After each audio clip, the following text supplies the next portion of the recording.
Y bueno, vamos a la palabra, ¿sí?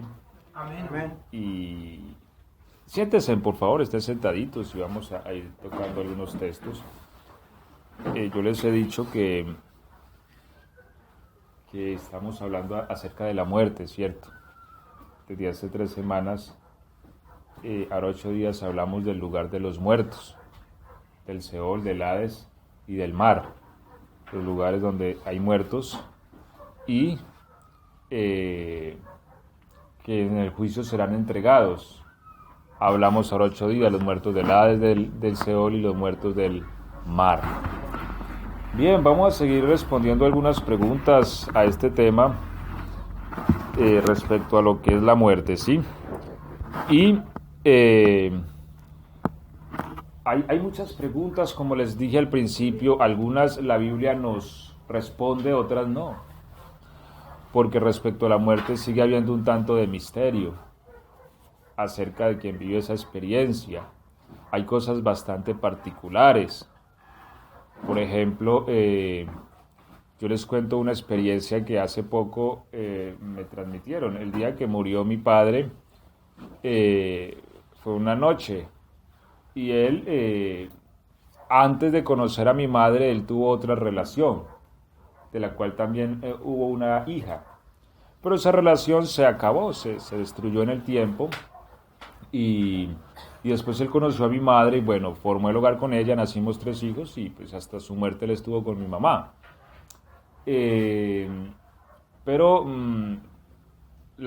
quien fue antes mujer de él aún vive. Y ella hace días hablando con mi madre le contó que la noche, de hecho ella no sabía que ese día estaba muriendo Samuel, mi padre, y le contó que esa noche sintió que Samuel llegó al cuarto donde ella estaba creo que en la costa atlántica, es decir, de un polo del país al otro, y sintió que Samuel llegó y le dio un beso en la mejilla, contó ella, y se despidió, ¿sí? Bien, esa noche murió mi padre. Lo cierto es que surgen preguntas, ¿cierto?, que las personas le hacen a uno, como realmente se despiden las personas, o no sé, yo lo interpreté como una forma tal vez de él ir y ofrecer un perdón, o tal vez pedir perdón, no sé, no quiero tampoco ser especulativo en esto, pero hay un tanto de misterio también en esas experiencias. A mí me contaba algo parecido un anciano a quien yo respeto mucho en el Señor y ya tiene unos 90 y tanto de años, quien fue pastor en buen uso de retiro, una experiencia parecida con un hermano que murió y él sintió que llegó esa noche a la casa. Sí, entonces hay experiencias que uno dice, hombre, no sé qué permita Dios en un momento de la muerte, ¿cierto? Hace días una anciana me contaba una anciana no, una joven, que ella hace poco también murió su madre y ella soñó esa semana con ella donde le hablaba y le daba como algunos consejos últimos y ella en el sueño le decía, madre, pero usted no está muerta, ¿usted por qué me está hablando? Y me decía, sí, mija, yo estoy muerta. ¿Y usted está bien? Y ella le decía, sí, yo estoy muy bien. Lo que pasa es que el Señor me permitió venir a despedirme de usted. Ese fue el sueño de ella, eso fue lo que tuvo. Bien, entonces de ahí surgen preguntas que a veces realmente no podemos contestar a ciencia cierta, ¿cierto? Pero que Dios es soberano y Él nos guía más allá de la muerte. Nosotros no sabemos, porque a ver, nosotros hay que entender algo respecto a la muerte, al menos que sí nos dice la palabra, y es que después de la muerte el alma sigue consciente. Porque a veces se ha dicho que, cierto, y hace días que planteaba el tema con alguien, me decía que la persona se muere, se sepulta y ya, la persona queda en el sepulcro, no es que haya una conciencia posterior, pero hombre, yo lo que creo es que la Biblia no dice eso, porque si nos vamos a Lucas 16, si nos vamos a Moisés, se apareció en la transfiguración y la Biblia claramente dice que murió Moisés, ¿cierto? Moisés está muerto. Habló con Jesús en la transfiguración respecto a su muerte y resurrección de Cristo. En fin, las almas de los decapitados clamaban a Dios pidiendo justicia. Así que la Biblia constantemente nos está mostrando que sí, hay una conciencia. Es más, aquí en este texto que hemos visto, inclusive las almas pueden orar, porque mire que dice que las almas que habían sido decapitadas por el Evangelio o por el testimonio de Jesús, clamaban a Dios diciendo: Señor bueno, ¿hasta cuándo vengarás nuestra sangre de los de la tierra? ¿Cierto? Mire que estaban clamando, y eso es oración. Entonces, aún los muertos pueden clamar al Señor. Mire que hay una conciencia plena. Bueno, hay una discusión si Lucas 16 es una parábola o no es una parábola, el rico y Lázaro, pero yo creo que eso no es relevante, porque si no es una parábola, yo particularmente creo que no es una parábola, porque Jesús nunca usó nombres propios en parábolas, no habló pues de personas directamente, pero aun si fuera una parábola, pues las parábolas que el Señor nos enseñaba estaban plantadas en hechos reales. ¿Sí? Entonces, dentro de la parábola, el rico hablaba con Abraham. Así que tanto el que estaba en tormentos como el que estaba en el paraíso, en este caso Abraham, tenían conciencia y hablaban, conversaban. Así que en el momento en que una persona muere, no es que se apague como una máquina que se fundió. No, hay un alma, pero también hay un espíritu. Y el alma sigue con su conciencia. Entonces, en el momento, y lo que dice Lucas en su capítulo 16, es que Lázaro fue llevado por los ángeles al seno de Abraham, o al lado de Abraham más directamente. Entonces, el punto es que el muerto sigue en su conciencia. La Biblia dice que Él nos guiará. ¿Más allá de qué? Entonces, mire, si hay la necesidad de una guía, es porque hay un camino que recorrer, ¿cierto? Entonces, si el Espíritu nos está guiando, es porque hay un camino.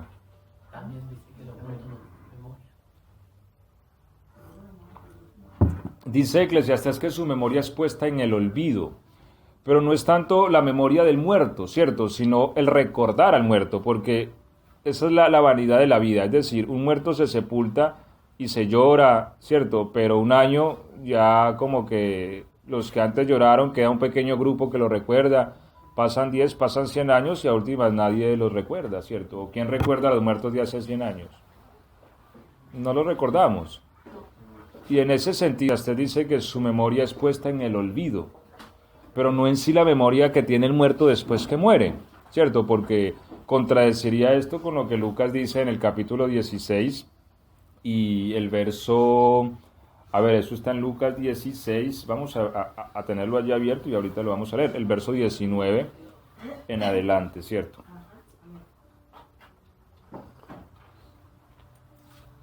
También hay que mirar que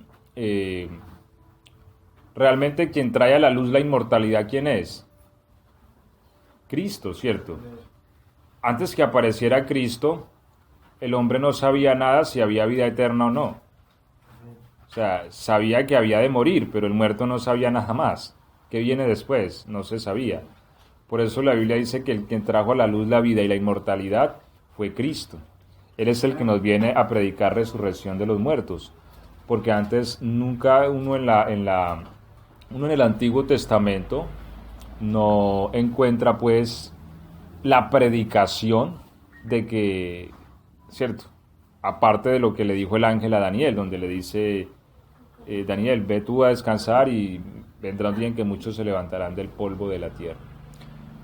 Bien, entonces estas preguntas surgen, vuelvo y les digo, algunas tal vez responde la Biblia, otras tal vez no. Vamos a hablar así someramente, como para no ser muy radicales, porque volvamos al punto, Dios es soberano. Uno puede pararse y decir, a ver, un muerto puede volver, indiscutiblemente no puede volver.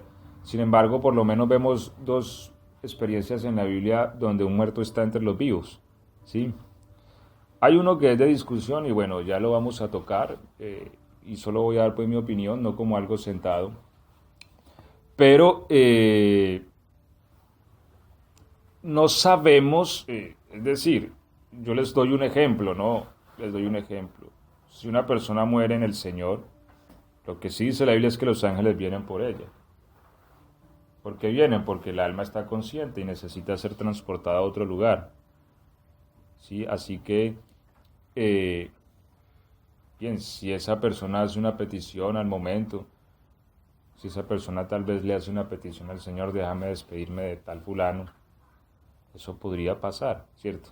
Y tal vez eso podría ser, y si Dios concediera esa petición, no estoy diciendo que Dios las conceda, podría ser el por qué las personas vivas a veces sufren estas experiencias, ¿cierto? De como que, ¿por qué sentí que se despidió? ¿Por qué sentí que en mis sueños me dijo adiós?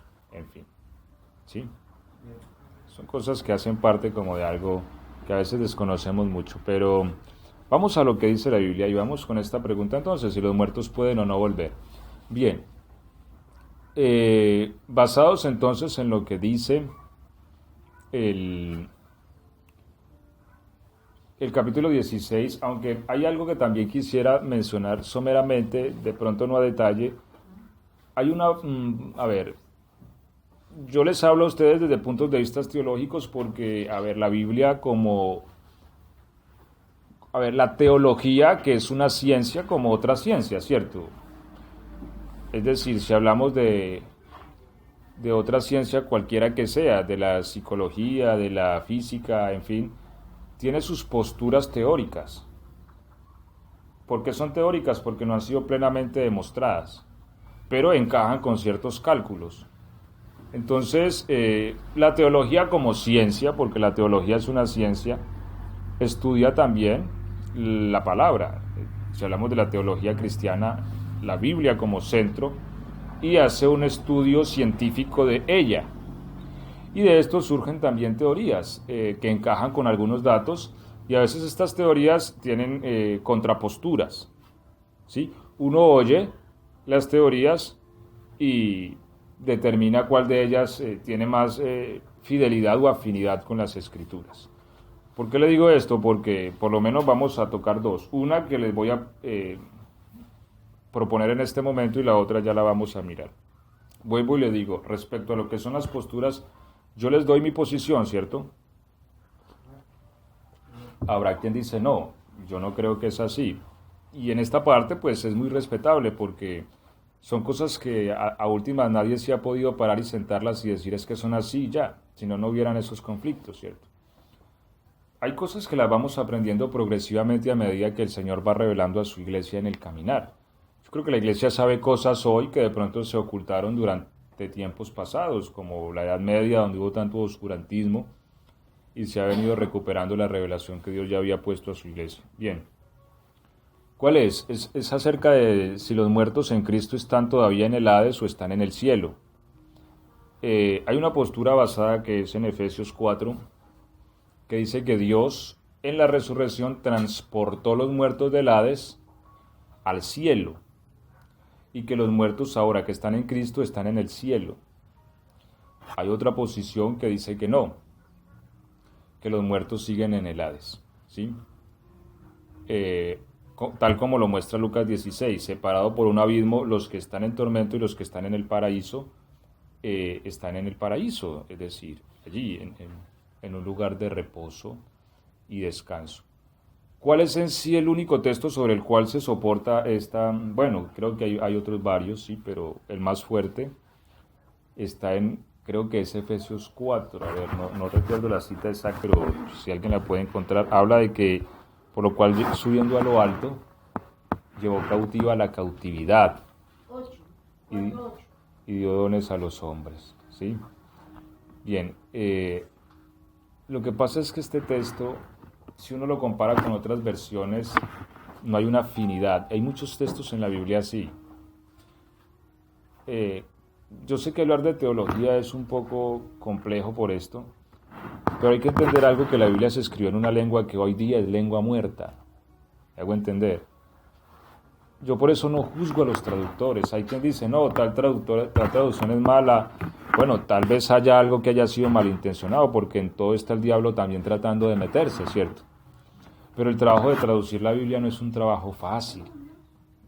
¿Por qué? Mire, yo les voy a poner un ejemplo. Nosotros hablamos español. Con todo y eso, se habla un español en Colombia y otro en Argentina. Y que cuando uno viene aquí o cuando un argentino vaya, no es fácil entendernos. Ahora, agarre ese español y váyase 2000 años adelante. ¿Cómo se ha transformado ese español? Y ponga a alguien de este tiempo con otro español de 2000 años adelante a hablar juntos.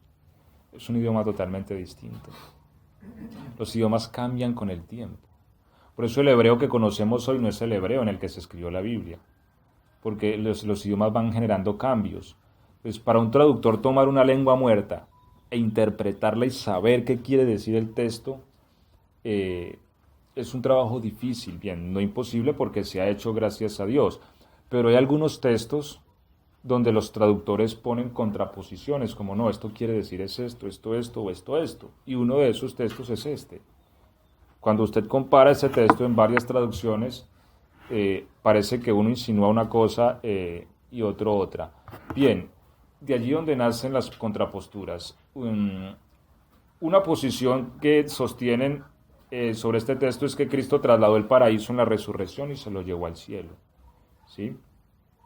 Pero otra posición dice que no, que este texto lo que quiere decir es que cuando dice llevó cautiva la cautividad es que los que nos tenían cautivos fueron cautivados en su resurrección, ¿sí? Ambas posiciones son fuertes. La verdad es respecto al texto como tal, pero les doy mi opinión, ¿sí? Ya es mi opinión. ¿En qué postura yo me pongo? Yo creo que los muertos siguen estando donde están, esperando la resurrección. Creo que el paraíso sigue estando donde está, aunque hay varios paraísos en la Biblia, porque el único paraíso que hay no es el seno de Abraham que llama aquí Lucas 16. También si hablamos del paraíso de Dios, que está en la Nueva Jerusalén, donde está el árbol de la vida, o hablamos del paraíso también de Edén. Pero este paraíso creo que sigue estando allí. Voy a leer un texto y yo creo que, porque pues no voy a hacer mucho énfasis allí, creo que está en Tesalonicenses. Bien, a ver. Tesalonicenses.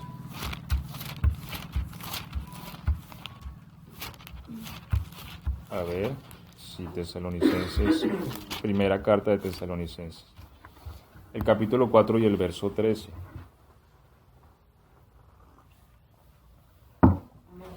Dice, tampoco queremos, hermanos, que ignoréis acerca de los que duermen, para que no os entristezcáis como los otros que no tienen esperanza. Porque si creemos que Jesús murió y resucitó, así también traerá Dios con Jesús a los que durmieron en él. Por lo cual os decimos esto en palabra del Señor, que nosotros que vivimos que habremos quedado hasta la venida del Señor, no precederemos a los que durmieron. Porque el Señor mismo con voz de mando, con voz de arcángel, con trompeta de Dios descenderá del cielo. Y los muertos en Cristo resucitarán primero, ¿cierto? Va a haber una resurrección. Luego nosotros, los que vivimos, los que hayamos quedado, seremos ¿qué? ¿Arrebatados con quién? O sea que los muertos van a ser arrebatados también. O sea, no solamente nosotros vamos a ser arrebatados, sino que los muertos también van a ser arrebatados, porque dice, seremos arrebatados juntamente con ellos, ¿cierto? En las nubes, ¿para qué? ¿Quién va a recibir al Señor en el aire? ¿Los vivos o los muertos? Los dos. Según la palabra, ambos van a recibir al Señor en el aire, ¿sí? Los vivos y los muertos. Así que sobre este orden de ideas, los muertos no vienen de arriba, sino que salen de abajo. Porque bueno, ya hemos dicho que el Seol está en las partes más profundas de la tierra. Hay una palabra que es un poco simbólica y habla de los muertos debajo del altar en Apocalipsis, ¿cierto? Entonces, bien, hay una postura respecto al altar que me parece que es muy interesante, que compara el altar con la tierra, porque la sangre del cordero, según la ley, tenía que derramarse sobre el altar, ¿cierto? Y la sangre de Jesús se derramó sobre la tierra, sobre este planeta. Entonces, la Biblia habla siempre de los que hay debajo de la tierra, ya eso lo hemos oído. Entonces, bueno, cerrando esta posición, vuelvo y les digo, es como la postura porque uno cuando empieza a estudiar las escrituras, uno empieza a oír posturas teológicas, y cada una digna de ser oída, ¿sí ves? Y digna de ser estudiada. Porque uno no puede decir, no, esto no es así, esto es como yo lo digo. Pues si fuera como yo lo digo, pues no habría un debate teológico en el mundo cristiano, ¿cierto? Es porque hay posturas que tienen sentido y otras no. Pero a últimas uno adopta una. Y yo les digo, bueno, mi posición como tal frente al tema es esta de que los muertos, en base a este texto y tal vez a otros, continúan donde están y serán resucitados cuando el Señor regrese. Cuando suene la trompeta, recibirán al Señor, porque la muerte a ver, lo que pasa es que la muerte es un estado de desnudez.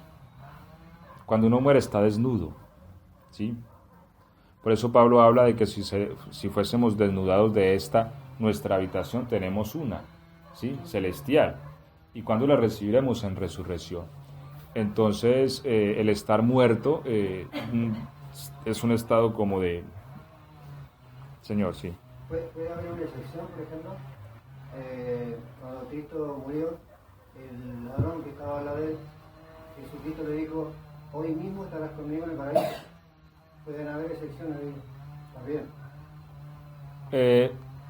Bien, el paraíso que el Señor le dijo al ladrón es el seno de Abraham, ¿sí? Es decir, el lugar de los muertos.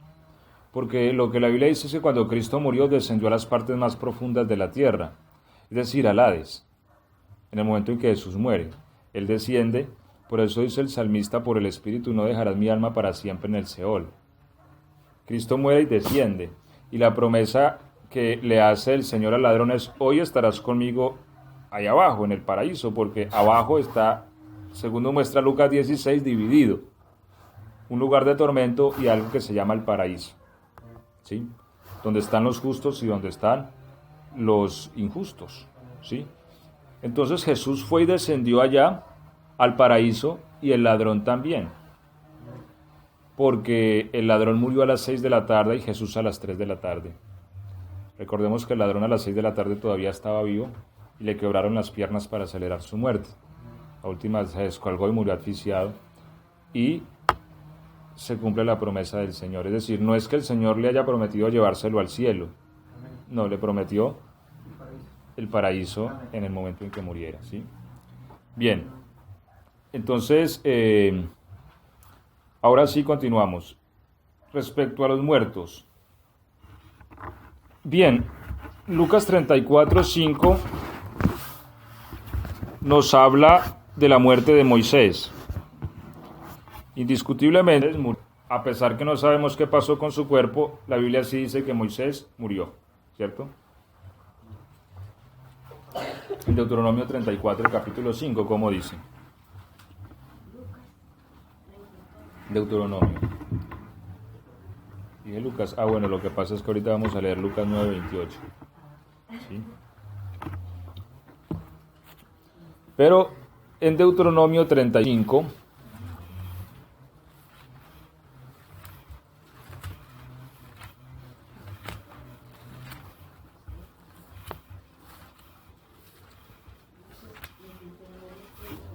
sí, ¿cómo dice?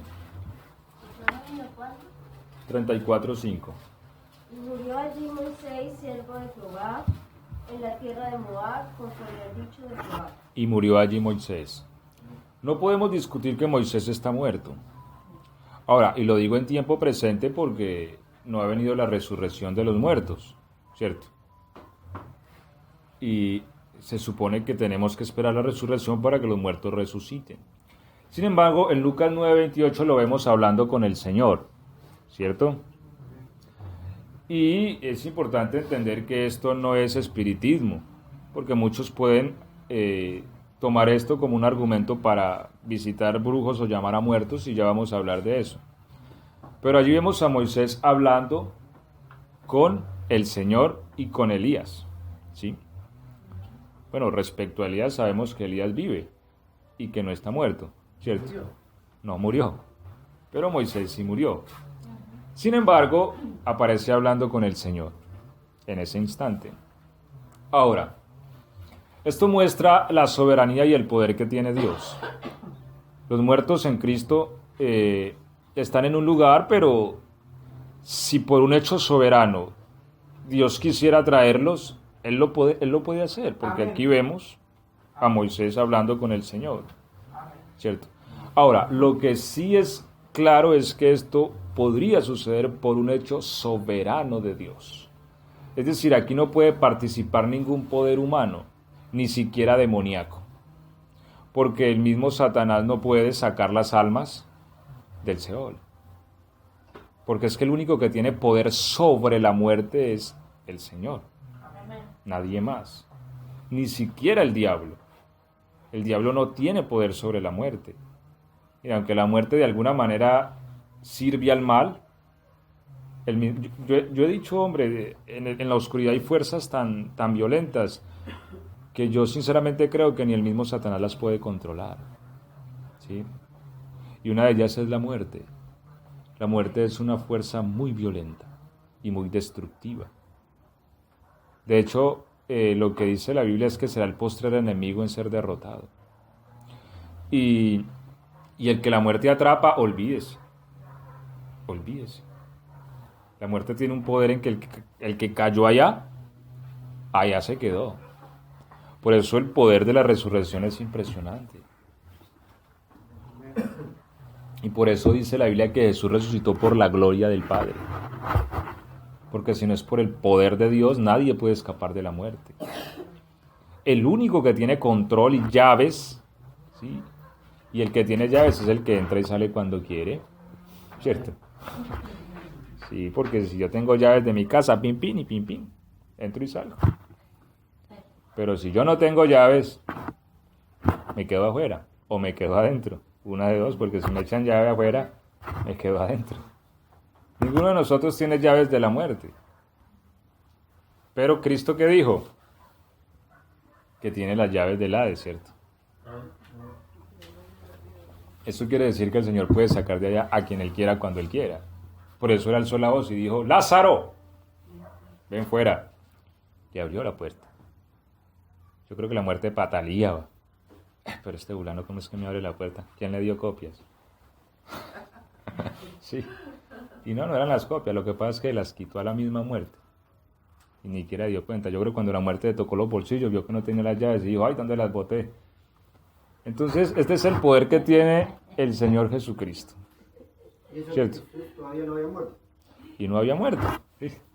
De hecho, mire que Él tiene el poder sobre la muerte como Dios y como hombre. ¿Sí?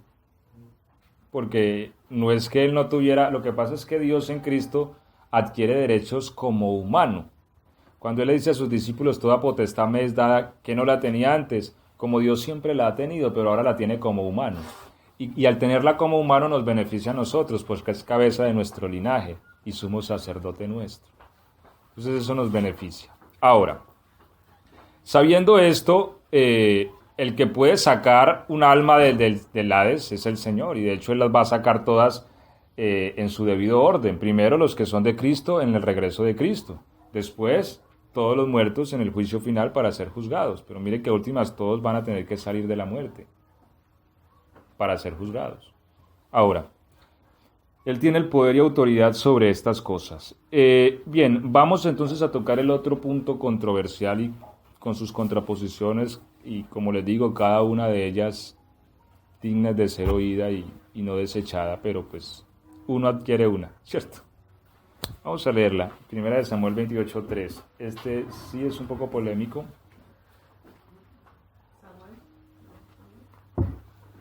Primera de Samuel 28, capítulo 3 al verso 19. Es un pasaje muy famoso, yo creo que ustedes lo conocen ya. 28, 3 al 19, de Primera de Samuel. Básicamente esta es la historia. Saúl se tenía que enfrentar a los filisteos, ¿cierto? Pero Dios ya lo había desechado, Dios ya no le hablaba. Por obvias razones, porque Saúl se comportó muy mal, aparte de su rebeldía, él solo se centró en el reino y no en el Señor que da el reino. Aparte, Saúl mató a los sacerdotes del Señor, en fin, Saúl venía realmente muy desatinado. muy desubicado, sí. Desatinado la palabra. Sí.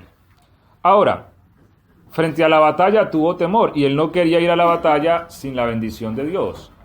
Él no quería ir a la batalla sin el favor de Dios. Así que esperó que el Señor le hablara. Pero la Biblia dice que no le habló ni por sueño, ni por profeta, ni por Urim. Es decir, de las tres formas en que Dios le hablaba al rey, Dios no usó ninguna para hablar. Así que él, desesperado, ¿qué hace? Le dice a uno de sus siervos, mira, ¿hay alguna mujer que tenga espíritu de adivinación que podamos entonces consultar? Sí, conozco una en Endor, le contesta aquel hombre. Y bueno, Saúl se disfraza porque el mismo Saúl había amenazado de muerte a las personas que quisieran tal práctica, ¿cierto? Así que él va disfrazado y le dice, necesito que me hagas llamar a una persona. Ah, sí, ¿a quién? Y él le dice, necesito que me hagas llamar a Samuel. Bueno, ahí comienza el asunto. La contraposición es si era o no Samuel la persona que llegó, ¿cierto? Las dos posturas pues son obvias. Una se sostiene que sí era Samuel, otra que no, que era un demonio. Y que ese demonio engañó pues a Saúl y a la divina de Endor. Bien, mi postura, y les doy mi postura, ¿cierto? No tiene que ser la de ustedes, pero porque como les digo, tanto una como otra tiene su argumentación y es digna de ser escuchada. Pero mi postura es que la persona que vino sí era Samuel. Yo leo el texto y les doy mi explicación. Dice que él consultó a la adivina, ¿cierto? Pero ¿qué me parece a mí raro aquí? Algunas cosas. Uno, dice, entonces Saúl, aquí, el verso 8, y se disfrazó Saúl y se puso otros vestidos y se fue con 2 hombres y vinieron a aquella mujer de noche. Mire, Saúl iba disfrazado y era de noche. Y le dijo, yo te ruego que me adivines por el espíritu de adivinación y que me hagas subir a quien yo te dijere. Bien. La mujer le dijo, he aquí tú sabes lo que Saúl ha hecho, cómo ha cortado de la tierra a los evocadores y a los adivinos. ¿Por qué pues pones tropiezo a mi vida para hacerme morir?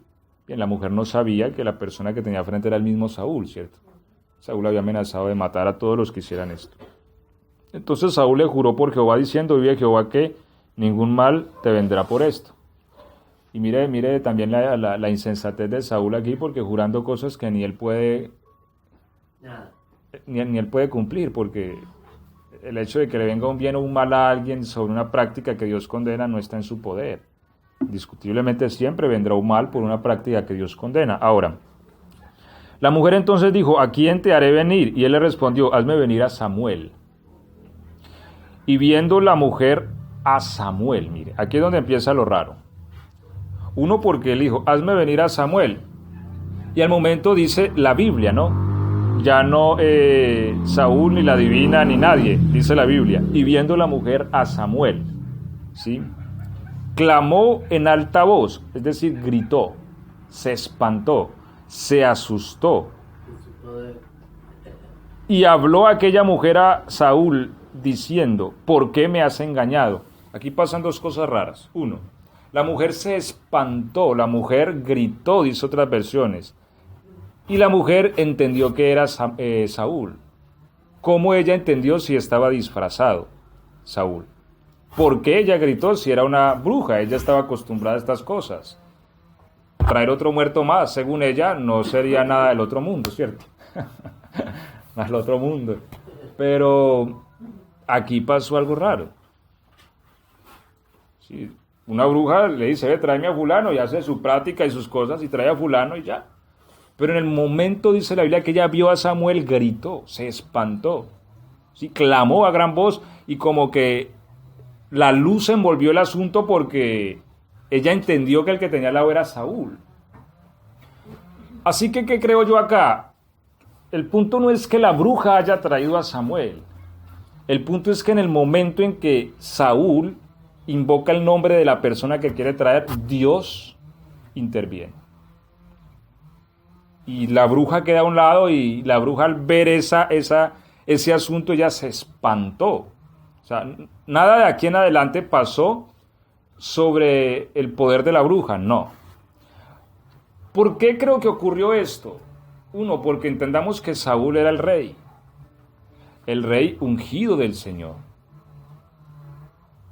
Ahora, ¿es que Dios usó una bruja para hablarle a Saúl? No, Dios no usó una bruja. Es más, el método no se lo inventó Dios, se lo inventó Saúl. Saúl fue el que desesperado fue a donde la bruja. Ahora, cuando Saúl entra en una cuestión tan abominable, lo que yo veo es que Dios interviene allí. Dios interviene. Y por un hecho soberano de Dios, oiga, no la bruja, Dios trae a Samuel. Ahora, ¿qué sigue diciendo? Bueno, ¿por qué me has engañado? Ya entendió que era Saúl. Pues tú eres Saúl. Y el rey le dijo, no temas. ¿Qué has visto? ¿Qué has visto? La mujer respondió a Saúl, he visto dioses que suben de la tierra. Dioses que suben. ¿Qué creo yo que vio la mujer? Como leímos en Lucas 16, la Biblia dice que Lázaro fue llevado ¿por quién? Por los ángeles al seno de Abraham. Ahora, si usted ve en la Biblia, cada vez que el ser humano ve ángeles y el ser humano no conoce a Dios, ¿a qué los compara? A dioses. Por ejemplo, cuando tiraron a Sadrach, Mesach y Abednego al horno de fuego, ¿qué dijo el que vio? ¿No fueron 3? Y el cuarto es semejante al Hijo de Dios. El cuarto es semejante al Hijo de los dioses. Y era el ángel del Señor que estaba con ellos, ¿cierto? También Nabucodonosor habla de esto. Y así sucesivamente, y de hecho las culturas antiguas, ¿por qué adoraron demonios? Porque ángeles caídos se les manifestaron y ellos los entendían como deidades, ¿sí? Como dioses. Porque los ángeles son unas criaturas muy gloriosas cuando se dejan ver como son. Ejemplo, Gabriel. Cuando Daniel ve a Gabriel en el río, lo describe y dice que su rostro era como un rayo, sus ojos como fuego, su piel como un metal pulido, vestido de blanco y con un cinto de oro. Cuando lo vi, dice que se fue de cabezas. O sea, las fuerzas lo abandonaron. Y ni siquiera podía pararse. Al punto que el ángel tiene que transferir la energía, ¿cierto? Le habló. Y él se logra poner sobre sus rodillas y sus manos, ni siquiera pararse. Y dice la Biblia que después de eso quedó enfermo varias semanas. Por tener contacto con Gabriel. De manera que los ángeles, cuando un ser humano que no conoce estas cosas lo ve, lo interpreta como dioses. ¿Qué creo yo que vio la bruja? Ángeles, porque como les decía, los muertos son llevados por los ángeles, dice la Biblia en Lucas 16, al paraíso. Y si Dios permite que alguien vuelva, asumo que lo traerán ángeles y lo volverán a llevar. Porque Dios es el que custodia estas cosas. Dios es el que las controla. No es que Samuel va, entonces Samuel va y Samuel viene. No, ni Samuel ni nadie. El único que tiene poder sobre la muerte es el Señor. ¿Sí? Y Él determina quién sale y quién no sale. Ahora, sigue diciendo. A ver, ¿dónde íbamos? Verso 14. Y le dijo, ¿cuál es su forma? Y allí ve a Samuel, ¿cierto? Y ella respondió, un hombre anciano viene cubierto en un manto. Saúl entonces entendió o comprendió, dice aquí, que era Samuel y se humilló, rostro a tierra e hizo reverencia. Samuel le dijo a Saúl, ¿por qué me has inquietado haciéndome venir? Saúl respondió, estoy muy angustiado, pues los filisteos pelean contra mí y Dios se ha apartado de mí y no me responde ni por medio de profeta, ni por sueño, y por esto te he llamado para que me declares lo que tengo que hacer. Va la respuesta de Samuel, ¿sí? Samuel le dice la Biblia, ¿cierto? Entonces Samuel dijo, o sea, usa su nombre tal cual como cuando estaba vivo. Entonces Samuel dijo, ¿y para qué me preguntas a mí? Para mí una respuesta muy lógica, ¿cierto? Si Jehová se ha apartado de ti y es tu enemigo. Y sería lo más sensato, porque, hombre, si Samuel es siervo de Dios y usted está enojado es con el patrón, hermano, ¿para qué me llama a mí? ¿Sí ves? Sí, no, yo no puedo hacer nada. Ya, y es lo que le dice ahora. Jehová te ha hecho como dijo por medio de mí. Pues Jehová ha quitado el reino de tu mano y lo ha dado a tu compañero David. Y el verso 18 también para mí es el 19. 18 dice, como tú no obedeciste a la voz de Jehová, ni cumpliste el ardor de su ira contra Amalec, por eso Jehová te ha hecho esto hoy. El verso 19 dice, y Jehová entregará a Israel, ¿esto qué es? Esto se llama profecía. Y Jehová entregará a Israel también contigo en manos de los filisteos, y mañana estarás conmigo tú y tus hijos, y Jehová entregará también el ejército de Israel en manos de los filisteos, tal cual sucedió. Yo no creo que un espíritu de adivinación describa el futuro tal cual, no. Profetice tal cual va a ser. Porque el espíritu de adivinación trabaja sobre el temor. ¿Sí? Él infunde miedo, que el miedo es una fe diabólica, para que la persona crea eso y a través de esa fe poder ejecutarlo. Y de esa manera supuestamente profetizar, ¿cierto?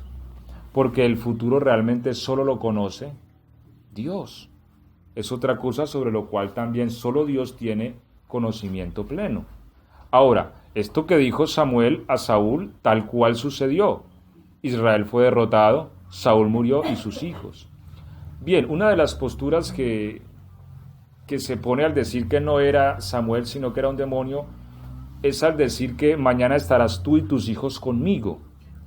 Ahora, se dice, no es que Saúl se perdió, entonces ¿cómo va a estar con Samuel? Pues está en el infierno. Bueno, en primera medida ese tema de perderse o no en el Antiguo Testamento y aún en el Nuevo, yo particularmente lo dejo en manos del Señor.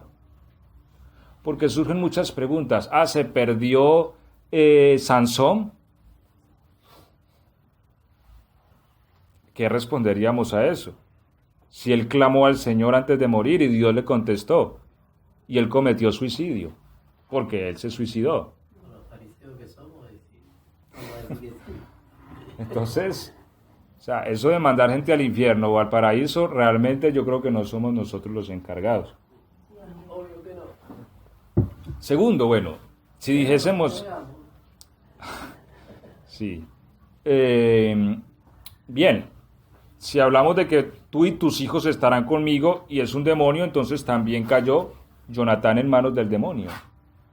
Y hasta donde la Biblia nos da testimonio de Jonatán, fue un hombre justo y Dios dio victorias por medio de él. ¿Sí? Porque Jonatán murió ese día junto con Saúl. Amén. Así que no cabría también allí esto de que Jonatán va con el demonio también. En fin, por esta y bueno, y tal vez otras posturas más, mi posición respecto al tema es, por un hecho soberano Dios intervino, ¿sí? Hizo la bruja a un lado, trajo a Samuel, le dijo a Saúl lo que iba a pasar ya. Y usted lo que quiere saber es lo que va a pasar, listo, ahí le va, mañana lo van a matar, a usted y a sus hijos, y listo. Pare de sufrir. Eso era lo que quería oír, ahí tiene. Ya. Yo creo que en el verso 18 también dice que por esto Jehová te ha hecho esto hoy. Es tremendo, ¿sí? O sea, muestran la intervención divina. Así que es la postura. Respondiendo a la pregunta entonces, ¿pueden los muertos venir? Única y exclusivamente podría pasar por un hecho soberano de Dios, ¿sí? ¿Por qué? Porque nadie tiene poder sobre la muerte. Ahora, vámonos a Levítico 20:27 y aquí vamos a tocar un punto para cerrar ya hoy, ¿sí? Hay otra pregunta que tenía, pero esta ya la dejamos para después. Y es la condición actual de los muertos, o cómo se encuentran ellos actualmente donde están. Levítico 20:27.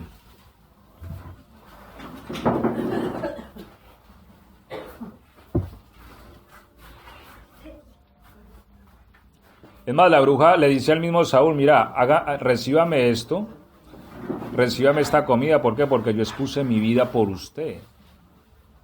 Y ese exponer su vida manifiesta como que ella pudo haber muerto ahí por la persona que estaba involucrada allí, quien era Samuel. Bueno, ¿qué les dije? Levítico 20:27. Levítico 20:27. Y el hombre o la mujer que evocare espíritus de muertos o se entregare a la adivinación ha de morir. Serán apedreados, su sangre será sobre ellos. Amén. El hombre o mujer que invocare ¿qué? Espíritus de muertos. Bueno, acá es donde hay que escudriñar la Biblia, ¿sí? Porque ya hemos dicho, ¿quién tiene potestad para traer almas del Seol? Solo Cristo. Amén. ¿Sí? Solo Cristo. Así que yo particularmente, hay gente que ha dicho, mira, yo me soñé con mi familiar que había muerto hace tantos años, me dijo algo y... No, hermano, eso es del demonio. Yo no sé, porque si Dios por un hecho soberano, ¿sí? Ahora estamos hablando de un hecho soberano divino, Él puede usar cualquier método. Vemos que trajo a Moisés en un momento. ¿Por qué? Porque los que están en Cristo, aunque estén muertos, para Dios viven. Por eso Él le dijo a los saduceos que no creían en la resurrección, ustedes erran porque desconocen el poder de Dios. ¿O no habéis leído las Escrituras? Que Dios mismo se llama Dios de Abraham, de Isaac y de Jacob. Y les dice a ellos, y Dios no es Dios de muertos, sino de vivos. De manera que los que en Cristo están, aunque duermen, viven. Para Dios viven. ¿Sí? Entonces, ahora, voy a tocar este punto porque hay que aclarar algo, ¿no? Entonces yo puedo llamar al muerto. Eso se llama espiritismo. ¿Sí? Y aquí es donde va la participación. Soy reiterativo con esto. El único que tiene llaves del Hades o del Seol es Dios, es Cristo. Solo Él puede entrar la llave si Él quiere sacar a alguien. A últimas, a nosotros los que si morimos nos va a sacar a todos en un día ya señalado por Él. ¿Sí? Pero Él determina si alguien sale o no sale. Él y solo Él. Nadie más. Porque como les digo, Él no le sacó una copia a las llaves de la muerte, no. Él le quitó las llaves a la muerte, que es distinto. Es decir, ya la muerte no tiene llaves. ¿Me hago entender? La muerte se quedó sin llaves. Las tiene Cristo. Ahora, note lo que dice la Escritura. El que invocar espíritus de muerto, el que llame espíritus de muerto, espíritu, no almas. Hay que entender que nosotros tenemos cuerpo, alma y espíritu, y que son cosas diferentes. El espíritu es una cosa y el alma es otra. Lo que desciende al Seol es el alma, no el espíritu. Cuando la Biblia habla de invocar espíritus de muerto, no es el alma no puede salir de allá, nunca, si Dios no le abre. Porque ese es el poder de la muerte, el cual arrebató el Señor. Y ya Él determina quién sale y quién no. Pero el espíritu no dice la Biblia nunca que descienda al Seol, ¿sí ves? O que se quede allí, o que vaya allí. Sino que el espíritu va a otros lugares. Por lo menos vemos dos lugares. Uno está en Hebreos 12:23. ¿Quién lee Hebreos 12:23, por favor, en alta voz?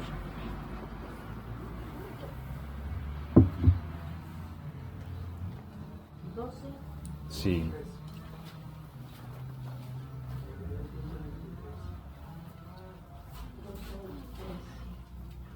Dice, a la congregación de los primogénitos que están inscritos en los cielos, a Dios el juez de todos, a los espíritus de los justos hechos perfectos. El 22, te la desde el 22, por favor. Sino que os habéis acercado al monte de Sión, a la ciudad de Dios vivo, Jerusalén la celestial, a la compañía de muchos millares de ángeles, a la congregación de los primogénitos que están inscritos en los cielos, a Dios, el juez de todos, a los espíritus de los justos hechos perfectos.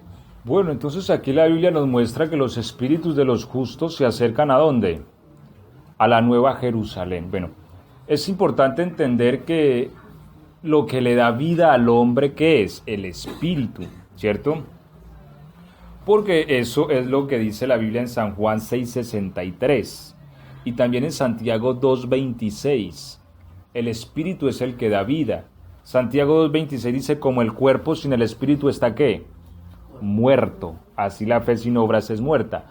Porque lo que le da vida al cuerpo no es el cuerpo mismo, es el espíritu. Es que el hecho de la fragilidad del cuerpo humano es porque su espíritu mismo ha sufrido esta situación. Entonces lo que Dios salva inicialmente, ¿qué es? El espíritu. Es como cuando dice que los huesos secos, Dios les infundió su espíritu.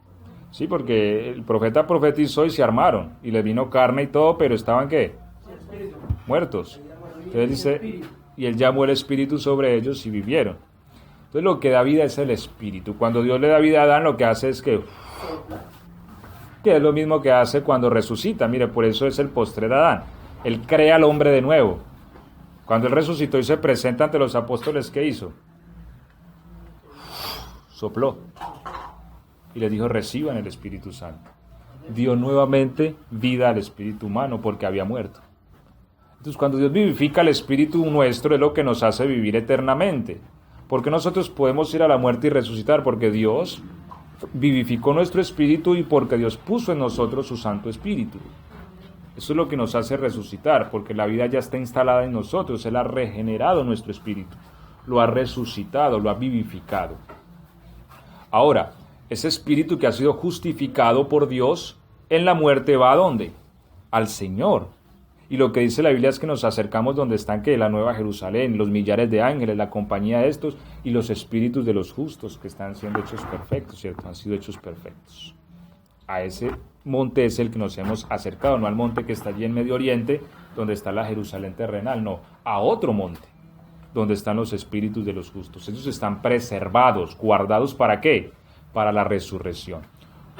Cuando Cristo murió, Él dijo algo, ¿cierto? Padre, ¿qué? En tus manos encomiendo mi espíritu, porque el espíritu debe ser guardado hasta la resurrección. ¿Sí? Es lo que me da vida a mí. Si mi espíritu se pierde, yo ya no puedo volver a vivir. ¿Cómo sin espíritu? El espíritu es lo que da vida. Cuando Esteban fue a morir, dijo, recibe mi espíritu. Entonces el espíritu fue ¿a dónde? A Dios. Ahora, el alma desciende al Seol, pero con los espíritus de los impíos, de los malvados, de los brujos, de los hechiceros, pasa algo diferente. Apocalipsis 18:2. Lo que pasa es que el espíritu se puede contaminar, y al espíritu contaminarse, no puede volver a Dios, porque ¿cómo va a volver en su estado de contaminación, de maldad? El espíritu se puede contaminar. Y cuando el espíritu se contamina, esto se llama iniquidad. Apocalipsis 18:2, ¿qué dice? Y clamó con voz potente diciendo, ha caído la gran Babilonia, y se ha hecho habitación de demonios, y guarida de todo espíritu inmundo, y albergue de toda ave inmunda y aborrecible. Amén. Aquí vemos la antagonista de la Nueva Jerusalén. ¿Cuál es? Babilonia. ¿Sí? Yo les he dicho que en lo espiritual Satanás es ciudad. Porque el mundo espiritual no es algo que flota ahí de la nada. Es un mundo que existe como existe este. La Nueva Jerusalén, a veces queremos hacer de la Nueva Jerusalén algo místico o raro. No, ella es una ciudad de verdad. Una ciudad que viene. Y una ciudad que tiene sus hijos. ¿Cuáles son sus hijos? Los salvos. Porque la ciudad y sus habitantes son una misma cosa. ¿Seguro? Uno nunca se olvida dónde nació. Nunca. Así uno vaya y esté en el mejor lugar del mundo, uno añora ese pueblito de 4 calles donde nació. Amén. ¿Sí? Porque uno es de allá. Y en nosotros cuando venimos al Señor nacemos de nuevo. ¿Y dónde nacemos? En la Jerusalén celestial. ¿Sí? Y allá nadie nos va a decir, mira, es que usted aquí no aparece, a ver la visa, mi hijo, ¿sí? O renueve el DNI. ¿No? Allá somos ciudadanos. Nacimos allá y tenemos derecho. Bien, pero hay una antagonista. Y la Biblia por lo menos, seguro hay más, y creo que hay más, pero por lo menos menciona 3 ciudades espirituales donde Satanás tiene gobierno, ¿cierto? Que son Egipto, Tiro y Babilonia. Por eso la Biblia llama a Satanás también, ¿qué? ¿Rey de qué? De Egipto, rey de Babilonia, perdón. ¿Sí? Príncipe de Tiro. Y también hay un texto en Ezequiel, creo, no lo tengo ahora presente, donde habla del rey de Egipto, comparando un árbol, y uno empieza a leer y habla muy alusivo a Satanás. ¿Sí? Así que son lugares de gobierno espiritual, pero al parecer la capital de toda es Babilonia. Y esta solo va a caer al final de los tiempos. Y lo que dice la Biblia es que ella es habitación de ¿qué? De demonios, de espíritus inmundos o impuros, de aves aborrecibles. Mire todo el tipo de seres que hay en la oscuridad, porque unos son los demonios, otros los espíritus impuros. Cuando el hombre llena su espíritu de impureza al punto que no puede ser purificado, al espíritu de esa persona no le queda otro destino sino ese. Una Babilonia, que lo que dice la Biblia, creo que es por allá en el profeta Isaías, bueno, no lo tengo ahora presente, dice que el Señor la hará para siempre como una tierra de brea, como una tierra volcánica que va a arder todos los días, como sí, así se va a quedar eternamente esa ciudad.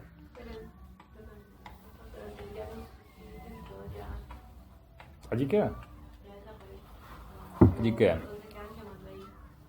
Sino que volvamos al punto, una cosa es el espíritu, otra cosa es el alma. El alma va al Seol, saldrá un día, será juzgada por Dios y Dios determina si va al fuego eterno o si no, pero todo depende también de si su espíritu se perdió o no. ¿Me hago entender? Ahora, de allí donde los espíritus que quedan bajo la potestad de Satanás, él los puede utilizar. Por ejemplo, cuando una persona se pacta con el diablo, le entrega su vida, entrega su espíritu, contamina su espíritu a tal punto que cuando esa persona muere, su espíritu queda bajo la potestad de las tinieblas. ¿Sí me hago entender? Entonces, cuando la Biblia dice el que invocare espíritus de muerto, ¿sí ven? No almas, ya dijimos que las almas están donde están, espíritus de muerto, Satanás puede usar esos espíritus de los que están bajo su potestad. Y creo tal vez yo que por esta razón fue que Dios intervino de una manera tan poderosa allí al punto que esta mujer gritó. Porque es que esta mujer iba a invocar el espíritu de un santo. ¿Sí? Y no cualquier santo, no cualquiera, porque por ahí hay un profeta que dice, hombre, si estuvieran aquí Samuel y Daniel, creo, el hecho de que Dios los llame y los cite a ellos como intercesores, es porque son una referencia. O sea, no, Samuel no era cualquier hombre y no era cualquier profeta. Él fue un hombre distinto. Sí que era una eminencia en el mundo espiritual a la que querían ahí intervenir. Por eso esa mujer, Dios no la mató en el acto por solo misericordia. ¿Sí? Pero ese tema ahí fue bastante delicado. Bastante delicado. Así que hay espíritus que están bajo cierto control ya de las tinieblas. Y cuando una persona invoca espíritus de muertos, está relacionando íntimamente con Satanás, con los demonios. Nunca un espíritu que está bajo el control de la luz o bajo el dominio, ¿cierto? Ejemplo de los espíritus, es más, tal vez Dios ni lo permitirá, porque esto es tan delicado. Mira, yo he escuchado un testimonio del hermano Irión, que él decía que había un satanista que él se hizo cristiano, y él lo que iba era a comer muertos al cementerio. Sacaba a los muertos y se los comía. Y él cuenta en su testimonio que una vez fue a desenterrar una muerta. Cuando se la fue a comer, dice que se le apareció Satanás y le dijo, a esa no la toque. Y él le preguntaba insistentemente a Satanás por qué, y él cuenta en el testimonio que él no le contestaba, pero fue tan insistente que le dijo, esa no la toque porque no es mía. Esa es del hombre de blanco. Y eso fue todo lo que le dijo. Esto me pareció muy tremendo, porque aunque era un cuerpo ya muerto, Dios le impedía tocarlo a Satanás, un cuerpo muerto. Y Dios le impedía, por ser un cuerpo de un santo suyo. Ahora usted se imagina un espíritu de sus santos. Son intocables por el diablo. Ningún evocador de espíritus puede invocar un espíritu de un santo. Además, muy posiblemente sea asesinado en el acto. Por eso yo digo, si Dios no interviene aquí, esta mujer hubiera sido muerta. De hecho, ella dice 2 versículos más adelante, por causa tuya arriesgué mi vida, le dice a Saúl. Porque ella sintió la muerte ahí mismo frente a ella, o sea, como que sintió la... En fin, eso debió haber sido algo tremendo. Ahora, nuestro espíritu está conservado por Dios. Quiero terminar diciendo estas palabras. La Biblia dice que hemos sido unidos a Dios en el espíritu. Que Dios nos ha dado salvación eterna. ¿Dónde? En el espíritu. Dios preserva nuestro espíritu. Y nuestro espíritu cuando morimos está delante del Señor, ardiendo allí en el monte Sión, como una llama de fuego, esperando el día de la resurrección, el cual os traerá la vida para estar eternamente con el Señor. Por la gracia del favor divino tenemos vida eterna en nuestro espíritu. ¿Sí? Somos conciudadanos de la Jerusalén celestial. Tenemos el favor del Señor. Satanás no tiene potestad sobre nuestro espíritu.